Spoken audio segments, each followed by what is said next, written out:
de tout ce qui est intoxication monoxyde de carbone en France. Parce que moi, au départ, sur cette question-là, je n'y connaissais absolument rien. Si on m'avait interrogé, j'aurais été à peine au-dessus de la moyenne des personnes à qui on pose des questions sur les connaissances et attitudes vis-à-vis de ce gaz. Donc voilà, la spécialiste, elle est ici dans la salle. Moi, j'ai apporté mon aide méthodologique. Voilà, alors hier, on a eu des exposés finalement sur l'épistémologie du quantitatif dans les sciences sociales, du qualitatif dans les sciences sociales, et finalement, on n'a pas eu beaucoup d'informations sur l'épistémologie des méthodes mixtes. Donc, j'en dirai simplement deux, trois mots, puisque après, je développerai un exemple. Donc, je vous ai donné quelques références bibliographiques à consulter si ça peut vous intéresser. Donc, les réflexions sur les méthodes mixtes ont porté sur différentes questions. Un, leur utilisation au cours de différentes périodes historiques. Alors, certains auteurs ont considéré qu'il y avait eu une période dite traditionnelle où on pouvait utiliser les méthodes mixtes sans le dire, sans avoir recours aux termes eux-mêmes, dans certaines études en sociologie, à Hawthorne par exemple, puis finalement avec assez peu de controverses entre les différentes personnes qui les utilisaient. Il y a eu un âge d'or entre les années 50 et 70 où on utilisait des protocoles qui étaient nommés mixtes. On verra même que les termes employés peuvent être multiples et que ça peut faire l'objet également de controverses. Il y a eu une période un peu plus tendue et conflictuelle avec précisément l'ascension du constructivisme qui montrait l'aspect construit, la dimension des choix dans les thématiques de recherche qui pouvaient être ainsi ou ne pas être comme ça, qui résultaient d'une construction sociale. Et ça a induit une réaction de la part de certains quantitativistes. Et il y a eu ce qu'on appelle dans les années 70 90, une guerre véritablement des paradigmes, où là les relations étaient plus tendues avec des échanges de noms d'oiseaux, les quantitativistes étant assimilés à des comptables qui ne cherchent pas à comprendre la réalité, et les autres à produire une connaissance approximative, oisive, etc. Et à partir des années 90, la situation s'est un petit peu plus apaisée, et on rentre dans un champ méthodologique à part entière. Il y a le paradigme de la compatibilité entre les différentes méthodes, et puis il y a véritablement l'institutionnalisation de ces méthodes mixtes avec l'apparition du journal of Mixed Method Research en 2007. Voilà. Alors donc sur la question de la compatibilité, justement, ça c'était une des problématiques qui était historique et qui continue quand même à exister. C'est finalement, est-ce qu'on est face à avec ces méthodes à des paradigmes totalement inconciliables? Il y aurait une incommensurabilité. Finalement, elle travaille sur des objectifs, des méthodes, des structurations de problématiques totalement différentes, et il est difficile de les faire se rencontrer. La question qui est posée, c'est chaque savoir produit de la lumière et des zones d'ombre, l'approche quantitative comme l'approche qualitative, et finalement, est-ce que la lumière d'une approche vient combler l'ombre de l'autre, ou finalement chacune fonctionne de manière disjointe en produisant à la fois ombre et lumière. Et l'exemple que tu montrais tout à l'heure montrait plutôt qu'au contraire, la lumière de l'une éclairait les zones d'ombre de l'autre. Donc, cette théorie pragmatique montrant une certaine compatibilité entre les approches émerge, et on peut parler, comme ton exemple a quand même bien illustré, d'une construction continue dans laquelle quanti et quali sont présents et produisent des résultats continus qui peuvent s'articuler de manière harmonieuse. Voilà. Autre réflexion sur les méthodes mixtes, c'est sur la manière de les combiner. Comment on fait? Alors, on peut les combiner en mettant du quali avant, le quanti pendant, après, simultanément. En fonction de l'objet de recherche, on peut procéder de manière différente. Il y a une sophistication de l'utilisation de ces outils. Il y a différents modèles qui sont très bien décrits dans les articles que je vous ai cités. Il y a les modèles convergents, les modèles explicatifs, exploratoires, nichés, transformatifs, multiphases. Tout ça est bien décrit dans la littérature. Il n'y a plus à la limite qu'à choisir le modèle qui vous convient en fonction de l'objet sur lequel vous travaillez. Les noms attribués, alors là, ils sont également multiples. Là, on parle d'études triangulées, multiméthodes, mélangées, intégrées, multiples. Voilà, il y a une diversité sémantique. Et puis après, il y a la question des critères de qualité. Qu'est-ce qu'une bonne recherche mixte? Est-ce qu'il faut prendre les critères de qualité d'une méthode quantitative ou d'une méthode qualitative? Alors là aussi, il y a débat, puis il y a des propositions. Alors une d'entre elles, c'est il faut qu'il y ait une véritable planification. C'est un peu ce que ton étude a montré, c'est que finalement l'emboîtement des méthodes était assez bien planifié, même si on laisse une part à ce qui émerge au cours de la recherche. Voilà, la qualité du protocole, du recueil des données, de leur interprétation, de la transférabilité des inférences, restitution, synthèse et utilité. Voilà. Donc, voilà.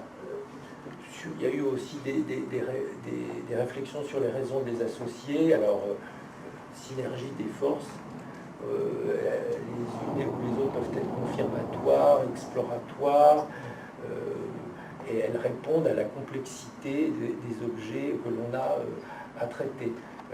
Il y a eu toute une réflexion également sur les fonctions de ces méthodes mixtes. Alors, il y en a 5 qui émergent dans les articles de Green, et ça, je reprendrai ça tout à l'heure. Il y a la question de la triangulation, hein, c'est-à-dire qu'on regarde un même objet avec des méthodes différentes, et puis on voit s'il y a des convergences ou des divergences. Il y a la complémentarité, c'est-à-dire on illustre ou on clarifie les résultats d'une méthode avec l'autre, c'est un peu ce que tu as montré tout à l'heure. Il y a les questions de développement, on utilise une méthode pour aider à développer l'autre. Il y a les questions d'initiation, on fait émerger des contradictions, des paradoxes d'une méthode par une autre. Et il y a les questions d'expansion, on peut étendre le champ d'application d'une méthode par une autre. Alors maintenant je vais rentrer davantage dans le concret de l'exemple que je voulais citer. Donc c'est la question des intoxications au monoxyde de carbone. Pourquoi on a été amené à utiliser ces méthodes mixtes? Finalement, c'était suite à un constat, il y avait une stagnation dans le temps du nombre de foyers concernés depuis 2005. Il y a environ 1000 foyers par an, ça concerne 3000 personnes. Il y avait certes une diminution de la mortalité associée qui pouvait être liée à plein de facteurs, la rapidité de la prise en charge, les meilleurs traitements dans les hôpitaux. Donc diminution de la mortalité, mais pas tellement du nombre de cas. Donc on a essayé de trouver de nouveaux leviers d'action.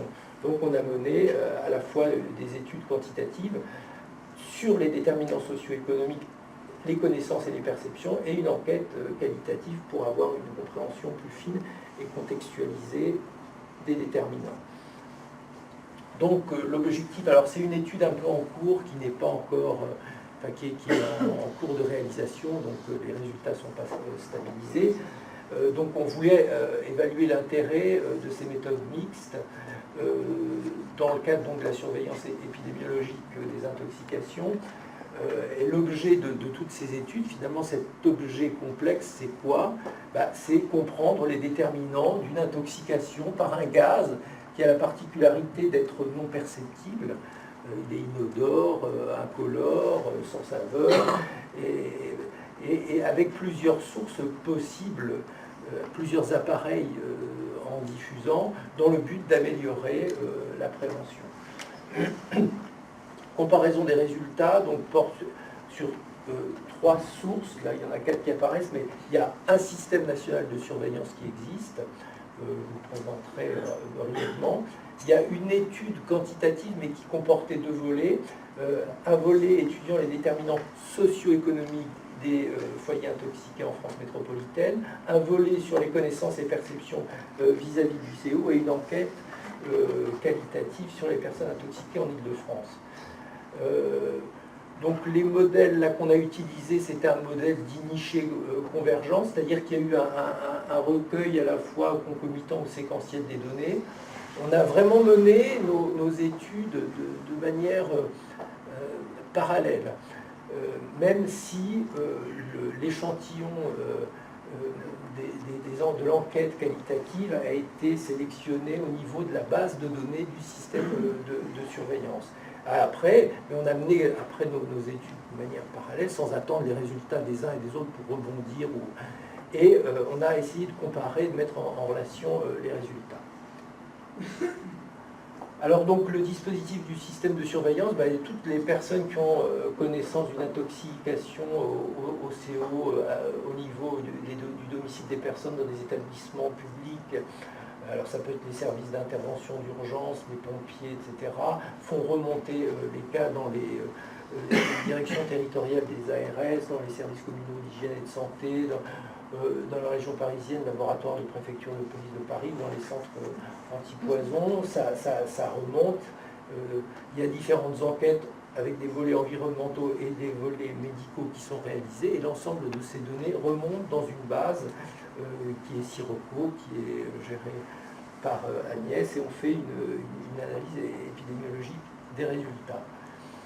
Donc là, quel type de résultat produit ce système de surveillance? On a le nombre d'épisodes par an, on est renseigné sur quand est-ce que se produisent ces intoxications, ou plus particulièrement dans les Hauts-de-France, en Ile-de-France, les circonstances de survenue, souvent chez des propriétaires occupant une maison individuelle, en majorité sur des chaudières raccordées à des conduits de fumée.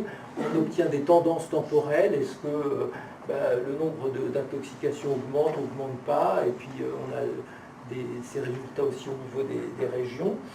Et puis on peut constater des augmentations, par exemple, du nombre d'intoxications par bras zéro barbecue. Puis après on fait, à partir de ça, donc on a décidé de réaliser des études un peu plus fines, quantitatives, sur les déterminants des ménages exposés. Et là, le design d'étude était un peu différent, c'est-à-dire qu'il y a une enquête qui a été réalisée auprès de l'ensemble des personnes qui ont été intoxiquées. Alors, entre septembre 2013 et mars 2014, ça a été par téléphone, ça a été réalisé par questionnaire, donc il y avait 860 ménages intoxiqués, 507 entretiens téléphoniques, et puis voilà, les résultats, on obtient des informations sur les intoxications par chaudière, alors pareil avec le profil des personnes qui ont été intoxiquées, un tiers de propriétaires, un tiers de locataires, voilà, on a différents détails sur les personnes intoxiquées par les groupes électrogènes et sur les personnes intoxiquées par bras zéro barbecue. Donc voilà le type d'informations qu'on arrive à recueillir. Au niveau de même enquête auprès du même échantillon de personnes sur les connaissances et perceptions vis-à-vis du CO dans les foyers intoxiqués. Alors on obtient des informations sur qu'est-ce qu'ils savaient du CO avant l'intoxication. Alors voilà, on s'aperçoit, alors évidemment il y a un biais, c'est chez les personnes qui ont été intoxiquées. Peut-être que si elles avaient mieux connu le CO, elles n'auraient pas été intoxiquées. Oui. Du micro, d'accord. Elles auraient, voilà. Si elles avaient mieux connu le CO et ses risques et ses sources, elles auraient été peut-être pas intoxiquées, mais bon, enfin, il y avait une faible connaissance. On a des renseignements sur les sources d'information de ces personnes, sur la connaissance des dangers associés à ce gaz, sur ses caractéristiques, sur les différents combustibles les produisant et sur les sources. Donc voilà. Et puis on arrive à avoir connaît toutes ces variables en fonction du sexe, de l'âge, de la situation de vie, du niveau professionnel. Donc voilà, on complexifie un peu les informations qu'on recueille. On arrive à savoir combien de personnes avaient un contrat d'entretien pour leur appareil, combien de personnes avaient fait ramener leur conduit avant l'accident. On arrive à avoir pas mal d'informations sur qu'est-ce qui s'est passé au moment de l'intoxication. Voilà, ça c'est volet études quantitative. Études qualitatives, alors là on a travaillé par entretien individuel ou en groupe, en face à face ou en domicile, et là la caractéristique c'est on a essayer de diversifier les profils. On ne cherchait pas nécessairement à être représentatif, mais à diversifier les profils en fonction de la source d'intoxication et en fonction des régions. On a travaillé en Île-de-France, des différents départements d'Île-de-France. Puis on a également interrogé les techniciens sanitaires qui intervenaient sur place et qui menaient les enquêtes. On a fait une analyse de données, on a fait des retranscriptions partielles et des analyses thématiques de ces résultats. Certains entretiens ont eu lieu en face à face. Il y a un réel intérêt à faire ces entretiens au domicile des personnes intoxiquées. Il y a des gains informationnels importants sur plusieurs points. Premier point, c'est on arrive à mieux comprendre quand la personne est là et commence à vous expliquer dans son histoire de vie où elle habite au niveau de ce logement, mais que voudrait bien entretenir son appareil, mais qu'elle ne peut pas passer par des professionnels, elle est obligée de passer par des ouvriers qui lui sont désignés par le propriétaire et qui ne sont pas nécessairement des spécialistes et donc qui peuvent faire un entretien partiel ou mauvais de l'appareil. On obtient des informations en regardant un peu autour de soi sur l'état de l'habitat et on s'aperçoit que l'habitat est parfois dégradé avec des moisissures, des personnes qui ont vraiment qui touchent un appareil, des coûts d'électricité. On s'aperçoit également en allant au domicile des gens que le respect de la réglementation n'est pas évident. Les conduits d'évacuation sont mal situés par rapport au fêtage du toit. Et voilà. Donc qu'est-ce qu'a apporté l'enquête qualitative? Une typologie, je dirais, des intoxications. On a vu qu'il y avait des erreurs commises par des chauffagistes agréés dans les chaudières à ventouse. Ça, c'est une des causes possibles. Il y a des non-respects de l'obligation d'entretien. Normalement, les chaudières doivent être révisées chaque année. Et les personnes ne le font pas toujours. Alors elles ne le font pas peut-être parce que parfois ça coûte cher. Elles savent qu'elles doivent faire, elles ne le font pas. Parfois, simplement, elles ne savent pas qu'il faut le faire, elles ne sont pas au courant. Parfois, elles savent, mais voilà, il y a tellement de choses à faire au quotidien que c'est quelque chose qu'elles négligent. Parfois, on s'aperçoit que c'est le particulier lui-même qui réalise l'entretien de sa chaudière, parce qu'il estime que finalement, c'est pas compliqué, c'est pas la peine de payer 150 € pour faire venir un spécialiste qui va rester 10 minutes. Voilà, il peut y avoir une méconnaissance des consignes d'utilisation des appareils, il peut y avoir parfois des aléas climatiques impactant le fonctionnement des cheminées. Donc voilà, il y a un certain nombre de typologies qu'on a pu mettre en évidence dans le cadre de ces études qualitatives. On a travaillé, ça c'était assez finalement original, à chaque fois qu'on a interrogé ces personnes, on leur a dit, mais voilà, vous avez été intoxiqué, mais quel type de préconisation préventive vous pourriez proposer? Vous avez été intoxiqué, vous n'avez pas forcément été bien informé. Comment est-ce que vous voyez la prévention? Et là, on a obtenu des choses intéressantes, à la fois par les techniciens sanitaires. Alors certains avaient des positions extrêmement dures au niveau de la réglementation, non-remboursement d'un sinistre si l'entretien de la chaudière n'est pas réalisé. Pour d'autres, il faut, et ça on verra, c'est important que les chauffagistes soient plus des relais d'information. Il faudrait des fois, finalement, un peu comme quand vous avez une voiture un peu ancienne et que vous devez la faire réviser, qu'il y a un système de rappel par courrier, par email ou par SMS, utilisation de la facture GDF avec une feuille d'information sur le CO rappelant l'importance de l'entretien des chaudières. Voilà, et les personnes intoxiquées ont fourni également des renseignements intéressants au niveau de la prévention sur les cibles, viser vraiment les jeunes étudiants en primo-location qui avant vivaient chez leurs parents, louent un premier logement, mais ils ne connaissent vraiment rien à ce qu'il faut faire au niveau de l'entretien des appareils. Ça peut être vis-à-vis des femmes vivant seules, qui avant ne vivaient pas seules et dont le mari ou le conjoint s'occupait de ces questions techniques. Une information ciblée auprès des populations originaires d'un pays d'Afrique et des DOM, et ça on verra, c'est pour les intoxications par rapport à zéro barbecue. Voilà. Puis aussi au niveau des supports médias, les gens ont montré souvent que vraiment ce qui les marquait le plus en termes d'information, c'était soit les spots télé, et que là, c'est ce qui leur permettait de mieux mémoriser l'information, mais qu'il pouvait être pertinent également d'utiliser Internet, et surtout ce qui est usage de charbon dans les barbecues, d'utiliser vraiment des pictogrammes extrêmement clairs, à la fois sur l'appareil et sur les sacs à charbon achetés. Ce qu'a apporté la méthode qualitative, c'est finalement de montrer que l'intoxication par le monoxyde de carbone, c'était un phénomène complexe, avec des facteurs internes. Pour être finalement la chaîne idéale, ça serait de recevoir une information sur le monoxyde de carbone, de bien la comprendre, de la mémoriser, de l'intégrer en une connaissance qui soit mobilisable, et qui n'interfère pas avec des savoirs concurrentiels, de percevoir véritablement le risque, de percevoir le risque pour soi, ce qui est encore différent. On a montré dans l'enquête qu'il y avait des personnes qui étaient tout à fait informées de ce qu'était le CO, du risque CO, puis qui finalement pour elles-mêmes n'y pensaient pas, et puis que ça déclenche sur un comportement préventif. Voilà. Donc là, je vais passer un petit peu rapidement sur ça.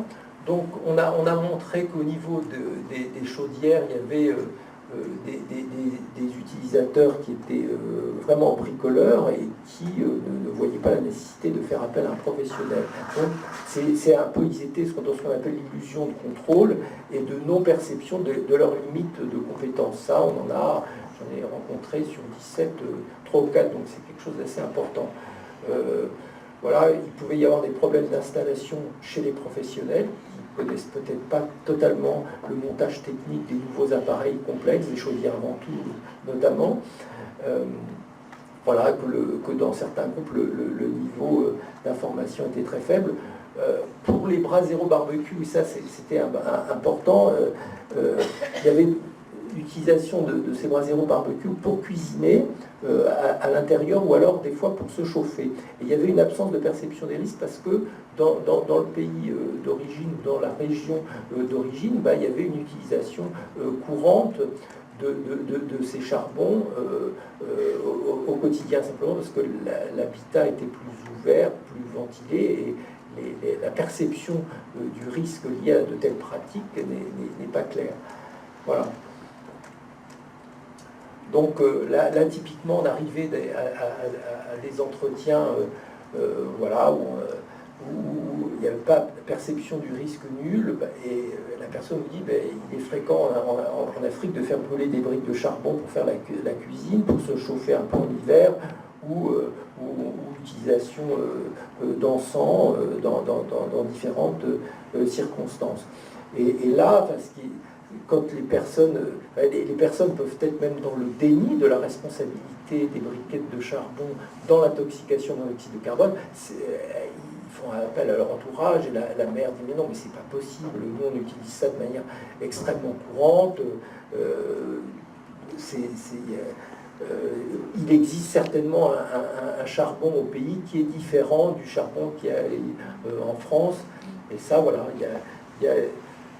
au niveau des préconisations, on nous a dit mais ciblez vraiment notre population, parce que je vous assure qu'il y a beaucoup de personnes qui ne savent pas que les briquettes de charbon sont dangereuses en milieu intérieur.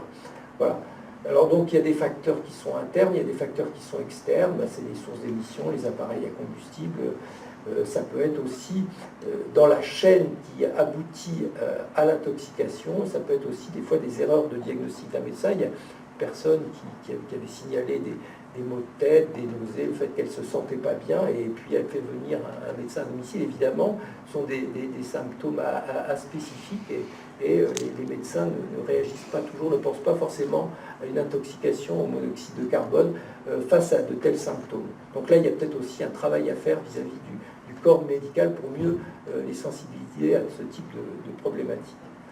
Alors, l'intérêt finalement des méthodes mixtes par rapport aux études qu'on a pu faire.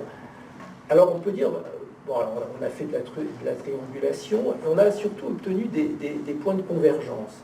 De la divergence, alors il faudra vraiment qu'on continue à analyser les données, mais on n'en a pas tellement vu.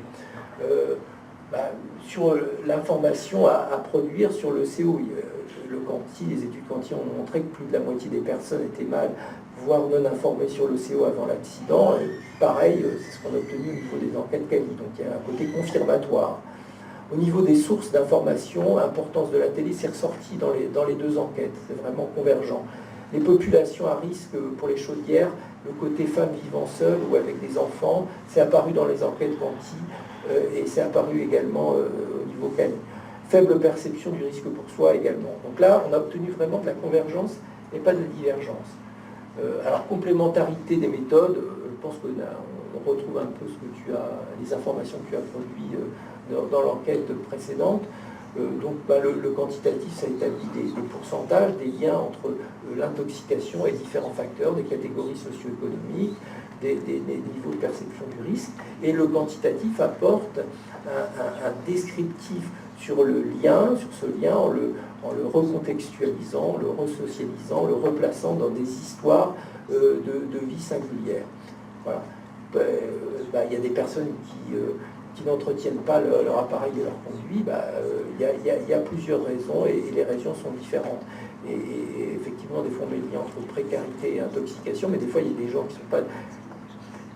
qui n'apparaissent pas dans la précarité parce qu'ils sont a priori propriétaires, mais on peut être propriétaire primo-accédant et avoir des charges de remboursement extrêmement élevées et être quand même dans la difficulté financière. Donc voilà, au niveau des bras zéro barbecue, donc on a montré, l'étude Cali montrait que des ménages parlant une langue africaine à la maison étaient plus souvent à risque. Nous, avec l'enquête Cali, on a essayé de mieux comprendre pourquoi, et ça renvoie à l'étude de cas qui a été présentée tout à l'heure. Alors, ce qu'on appelle maintenant l'une des autres fonctions des méthodes mixtes, le développement, c'est-à-dire la possible utilisation des résultats d'une méthode pour en développer une autre. Eh bien, là, on peut dire que le résultat d'une enquête quantitative montrait que les chauffagistes étaient finalement très faiblement des relais d'informations sur le CO et les risques associés. Là, il y a vraiment une étude peut-être plus quantitative à développer pour en connaître les raisons, pour voir les obstacles à leur implication dans des politiques préventives par rapport à ce type d'intoxication. Et inversement, on s'est aperçu dans l'enquête Cali que les bricoleurs s'estimant capables de réviser la chaudière, il y en a eu 3 sur 17. Ça pourrait être intéressant de connaître vraiment les statistiques au niveau national et de travailler sur la question de la prévention. Voilà. Autre fonction, c'est l'initiation. C'est faire émerger des paradoxes ou des contradictions des résultats d'une méthode en utilisant une autre. Alors, entre Quanti et Cali, ce n'est pas véritablement apparu, c'est plus entre le système de surveillance et les études quantitatives, notamment sur ce dont je vous ai parlé tout à l'heure, c'est la question des propriétaires qui étaient victimes d'intoxication par chaudière. Ça paraît étrange, ils semblent disposer de moyens, mais ils sont primo-accédants. Autre paradoxe qui pouvait apparaître, c'est que les utilisateurs de groupes électrogènes à domicile n'étaient pas forcément dans la difficulté financière. On peut se dire, voilà, ils font leurs travaux par eux-mêmes, parce qu'ils ont du mal, mais pas forcément en fait. Parce qu'ils peuvent être bricoleurs et ils peuvent aimer ça. La fonction d'expansion, c'est-à-dire que la combinaison des méthodes contribue potentiellement à étendre le champ d'application d'une autre. Alors, en fait, là, c'est plutôt le champ d'application de l'amélioration de l'intervention en santé publique qui est apparu. D'une part, si vous avez des résultats quantitatifs et qualitatifs qui sont convergents, et si l'un permet de mieux expliquer l'autre, eh bien, vous pouvez plus facilement les transférer en préconisation préventive. Exemple pour les chauffagistes. Par ailleurs, au niveau des propositions préventives, ce que disent des personnes qui sont intoxiquées ou ce que peuvent apporter les techniciens sanitaires disposent quand même d'une légitimité, de la légitimité des personnes qui sont sur le terrain. et notamment tout ce qui est préconisation de rappel par Internet ou courrier, ou meilleure formation des médecins, ça peut être quelque chose de très pertinent. Donc voilà, les méthodes mixtes permettent une meilleure compréhension des différentes situations d'intoxication. Maintenant, je ne suis pas pour autant totalement optimiste, c'est-à-dire qu'on peut avoir une compréhension assez fine de ce qui se passe, des mécanismes en jeu, et le passage à l'action, c'est encore une autre phase. Et là, lorsque vous présentez vos résultats à des personnes qui se sont amenées à décider ou à prendre de nouvelles mesures préventives, alors il y a la question, est-ce que le diagnostic est véritablement partagé? Est-ce qu'il est parfois, on peut avoir des schémas cognitifs un peu différents et on ne peut pas être forcément d'accord avec les diagnostics. Il y a la question de la faisabilité qui intervient quand on dit finalement il faut faire des spots télé pour davantage être efficace au niveau des politiques préventives. Les spots télé, c'est extrêmement cher, c'est coûteux à mettre en œuvre. Et puis ces personnes ont des priorités budgétaires. L'intox au CO, c'est 3000 personnes, mais par rapport au diabète, par rapport à d'autres pathologies, voilà, ça rentre en concurrence. Et donc là, il y a des arbitrages à faire au niveau de la décision. La coopération des professionnels, on peut la préconiser, mais enfin, eux, ils vont vous dire, oui, mais écoutez, on fait des interventions qui ne durent pas longtemps, on n'a pas le temps à consacrer à faire de la prévention. Donc voilà, après, du diagnostic au traitement, il y a encore tout un... Et puis après, moi je pense qu'il y a aussi, ça peut être... il faudrait mieux voir ce que dit la sociologie de l'action publique. Moi je crois qu'il y a aussi beaucoup de routines d'action. C'est-à-dire qu'au niveau des politiques préventives, finalement, on reproduit souvent d'une année à l'autre ce qu'on faisait. Auparavant, ça évite de trop réfléchir, etc. Sauf si vraiment il y a des nouvelles sources qui apparaissent, comme cette augmentation par les bras zéro barbecue. Là, on décide de faire spécifiquement, de mettre en œuvre une politique sur cette cible. Mais pour le reste, bien souvent, on produit ce qui a été fait d'une année à l'autre. Voilà. Et simplement... Et je conclurai là pour dire que dans ce temple finalement des études quantitatives qu'était l'INVS, qui est quand même maintenant Santé publique France, et dans un même département, il faut être optimiste, et il y a le développement d'études par méthode mixte au niveau du département. J'en citerai deux, c'est pour vous renvoyer aux personnes qui les développent. Donc Anne-Claire Colville, sur les études sur l'habitat dégradé, où vous avez une combinaison de deux méthodes, des recueils standardisés de l'enquête espèce qui couvre l'habitat non dégradé, l'habitat dégradé, qui permet d'avoir une estimation du nombre de logements concernés, un descriptif des profils socio-économiques, et puis alors qui couvre partiellement l'habitat très dégradé, mais cet habitat très dégradé va peut-être abordé par des entretiens semi-directifs dans le cadre d'une enquête Qualisure, où on va mieux décrire l'impact sanitaire de cet habitat chez les personnes concernées. Voilà. Et puis une autre enquête qui est coordonnée par Karine Naidi, qui est ici présente. Non. Pardon. C'est l'utilisation de méthodes mixtes sur des enquêtes canicules. Il y a des enquêtes quantitatives qui ont été menées, et puis auprès de 2500 personnes. Et puis, vraiment, dans le cadre du plan national canicule, il y a des mesures obligatoires qui doivent être mises en place. Alors, il y a le recours à la solidarité de proximité, il y a des spots radio qui vous conseillent de prendre des nouvelles des gens qui vous sont proches, etc. Et puis, il y a... on invite les gens à s'inscrire sur des registres municipaux. Et on s'est aperçu dans cette enquête que seuls 4% des personnes considérées comme vulnérables avaient recours finalement à ces registres municipaux. Donc la solidarité instituée par les pouvoirs publics, finalement les gens n'y avaient pas tellement recours.